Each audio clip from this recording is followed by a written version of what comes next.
I'll call my next prisoner Trevor. Not his real name, but we're going to call him Trevor. And I will deny this publicly, but Trevor is one of my favorites. I do not have a favorite child. I have 2 kids, no favorites there. But Trevor's my favorite prisoner.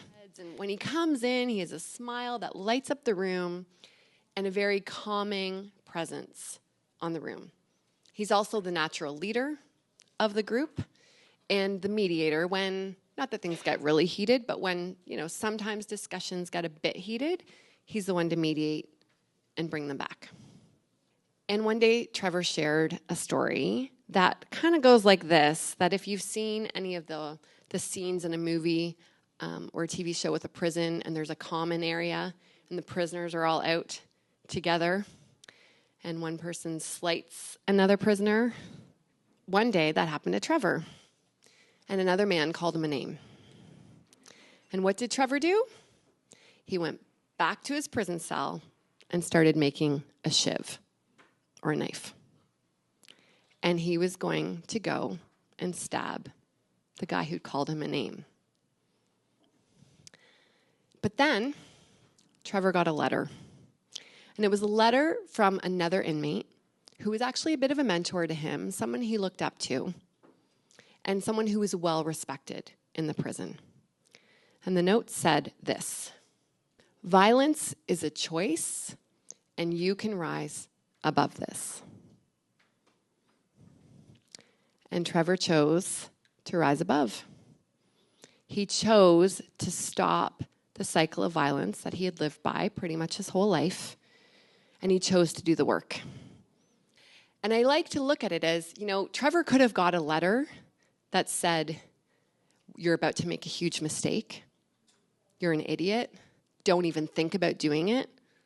But instead, somebody believed in him and just showed him a new perspective. So back in 2021, January, it's a big month for me, I was working for an advertising agency and working round the clock. So I had a 5-year-old and a 7-year-old boy. My husband was working really long hours, and I had 30 minutes to get my kids out to the playground to get their energy out before we all had to be back online. So I'm taking them out, and I'm pushing my 5-year-old on the swing, and he says, "Mommy, can I give you a goal this year?" I got really excited. I know you're probably all like, I see where this is going. I did not. I got really excited. I was doing my coaching certifications at the time. I've been a goal setter since I was probably 10. And I was really excited. I said, "Yes, what's your goal for me?"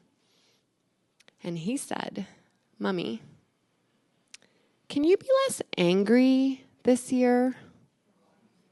You're angry all the time." Yeah.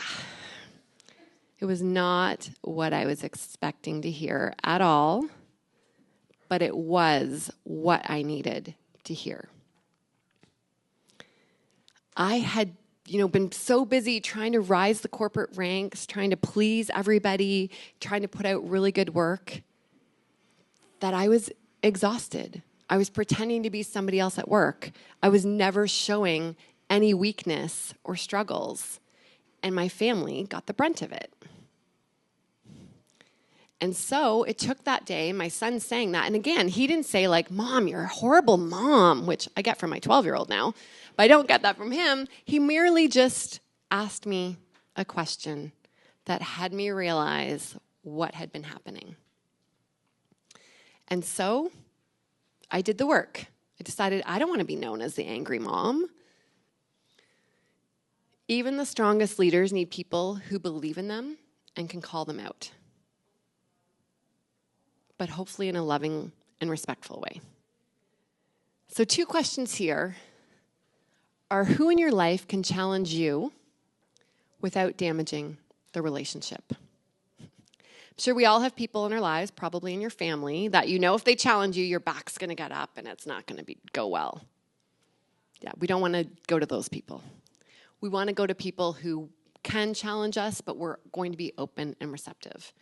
And whose voices are missing from your support system right now, and how can you invite them in?